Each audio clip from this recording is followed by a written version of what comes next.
Você já conhece o Clube do Livro do canal My News? Um dos benefícios exclusivos para os membros do canal. Seja membro e ganhe descontos especiais no livro do mês. Participe de bate-papos exclusivos. Apoie o nosso projeto. Seja membro do canal My News.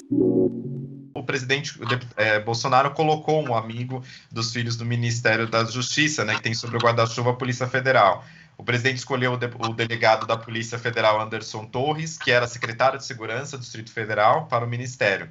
Anderson é sindicalista da PF, da Polícia Federal, e homem de confiança de Flávio Bolsonaro.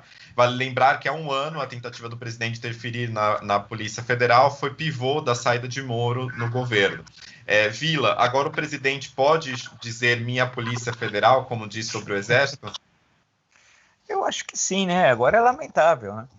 Porque nunca na história do Ministério da Justiça, que eu me lembro, um delegado da Polícia Federal assumiu como titular. Não me lembro. Isso, nada contra a Polícia Federal, é que são esferas diferentes, ou seja, claramente o sentido do presidente é ter controle do Ministério da Justiça e dos braços do Ministério da Justiça, um dos quais é a Polícia Federal. E essa vinculação de amizade com Flávio Bolsonaro e todos os crimes que a família Bolsonaro cometeu no Rio de Janeiro são sabidamente conhecidos, é uma organização criminosa, do qual os filhos são braços do pai, e que saquearam o erário durante 3 décadas. Eles são ladrões. É que a expressão peculato, ela é amena, ninguém sabe o que é peculato. Você fala peculato, o cara pensa que é um jogador da Colômbia, que o Palmeiras contratou, as pessoas nem sabem o que é peculato. Ele é ladrão, o Bolsonaro é ladrão, ou como dizem os oficiais generais, soube isso no Estadão de quarta-feira, ele é chamado de ladrãozinho. Sim, ladrãozinho, que são os golpes de R$2.000, 2.000, 2.000, 1.500, mais que no Quantum, poxa, com a segunda mulher, em 10 anos ele comprou 14 imóveis, metade dos quais em dinheiro vivo, né? Portanto, se você for somar tudo, é muito dinheiro, é um ladrão, né? Que não pôde dar golpes maiores, porque não teve condições para tal, mas foi muito eficaz roubando dinheiro público durante 3 décadas, junto com a sua família, né? Então, a questão que o Ministério da Justiça é uma coisa escabrosa, mas os protestos foram tímidos.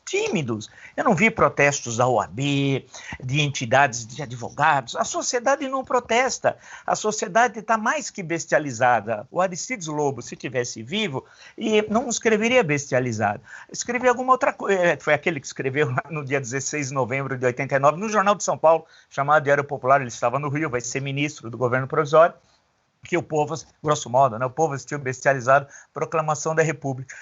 A questão toda é o seguinte, a sociedade está parada, assistindo tudo, e vai vindo mais mortes. Acordou quando deu 300 mil, acho que o número, de certa forma, fez com que as pessoas acordassem, mas está voltando a dormir. Eu acho que 400 mil vai voltar a acordar, aí vai chegar uma hora que não haverá mais país nenhum.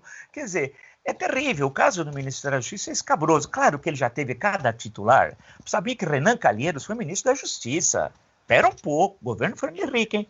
Iris Rezende foi ministro da Justiça. É que as pessoas esquecem, governo Fernando Henrique Cardoso. E podia citar uma montanha de ministros horrorosos da Justiça que o Brasil teve e tal, né? Alguns pelo autoritarismo, tinha competência jurídica, mas eram hiperautoritários, etc. O Buzaide, que é considerado um grande cara no campo jurídico, mas é do autoritarismo absoluto, como é de conhecimento de todos. Então a questão é terrível que a gente está assistindo. É um país que está sendo destruído. Essa polarização Lula-Bolsonaro não existe, viu? Isso aí é uma narrativa, que é moda falar narrativa. Daqui a um tempo esquece da palavra. Igual inserido no contexto que o Pasquim criou, todo mundo falava, daqui a pouco some, ninguém mais fala inserido no contexto. Mas essa narrativa é falsa. A eleição de novembro mostrou que é falsa. Em nenhuma capital o PT ganhou, nenhuma. Em nenhum grande colégio eleitoral. E o Bolsonaro perdeu em todos. Mas como que você tem uma polarização se eles foram derrotados há 4 meses atrás? Então, na hora que tiver política, porque agora não tem política, essa questão não vai estar colocada. Primeiro que dificilmente o Bolsonaro será candidato lá em 2022, porque ele vai sair da presidência antes, né? Do outro lado, o Lula Ele deu uma entrevista para um jornalista chapa branca dias atrás, que eu fiquei abismado, porque o Lula não cometeu mais crimes. Quer dizer, não existiu o Paulo Roberto Costa, é ficção. Eu não vi o Paulo Roberto Costa. O Pedro Barusco não existiu. Gedel Vieira Lima não existiu. Sérgio Machado e a Transpetro, e o assalto que ele fez na Transpetro também não existiu. Então o Lula virou estadista. Então o país é tão ridículo e a imprensa é tão ridícula, né? Eu fico lendo análise todo dia, por obrigação de ofício. Eu leio todos os jornais, passo por tudo.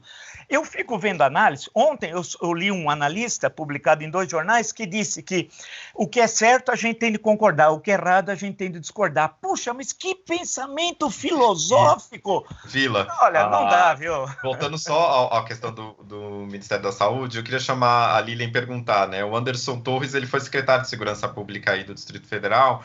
O governador é um aliado de Bolsonaro. O que mais você pode contar para a gente sobre ele? Eu posso te dizer que ele foi pego de surpresa também, que ele não sabia quando da ida, né, quando do convite, só que, obviamente, foi pego de surpresa, mas vai faturar em cima, claro que sim, tá? Quando do convite para que o Anderson fosse até o Palácio do Planalto, é claro, a gente começou a apurar e tudo, eu conversei com o governador na ocasião, e ele também estava surpreso, ele foi chamado, parece que é isso mesmo. Se fosse uma coisa combinada, ele saberia antes e já estaria naquele momento já colhendo ali os louros desse arranjo. Eu acho que essa combinação, viu, Tiago, ela foi feita mesmo ali, foi mais familiar, né?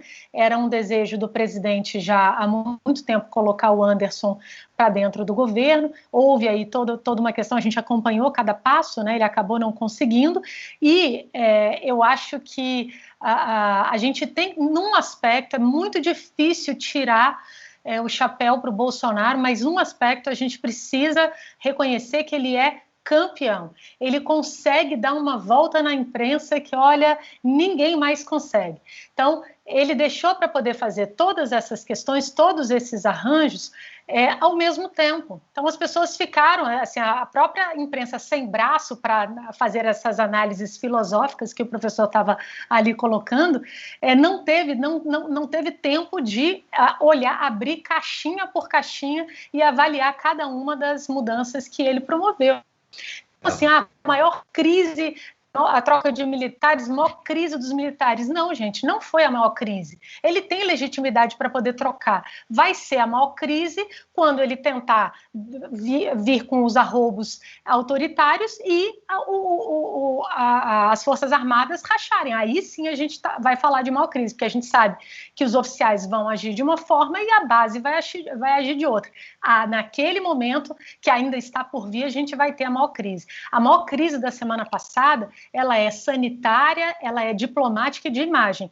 Eu não sei se todos repararam, mas nós estivemos em lugar de destaque em todos os grandes veículos do mundo. E nada elogioso. Assim, a gente foi do Le Monde ao New York Times, Washington Post, Financial Times, enfim, estivemos em todos. E da pior maneira possível. Então, a gente bateu o recorde de mortes na semana passada e isso tudo ficou apagado, né? Assim, tudo isso, por exemplo, não se falou na troca, muito pouco eu ouvi falar também uma personagem do Distrito Federal, a Flávia Arruda, que agora vai fazer articulação política. As pessoas fizeram o vínculo dela com o marido, que é óbvio, mas se conhecessem um pouquinho mais a política do Distrito Federal e esses personagens saberiam que o vínculo maior, claro, politicamente, por óbvio, eu estou falando, é com Valdemar Costa Neto, um personagem muito conhecido da política.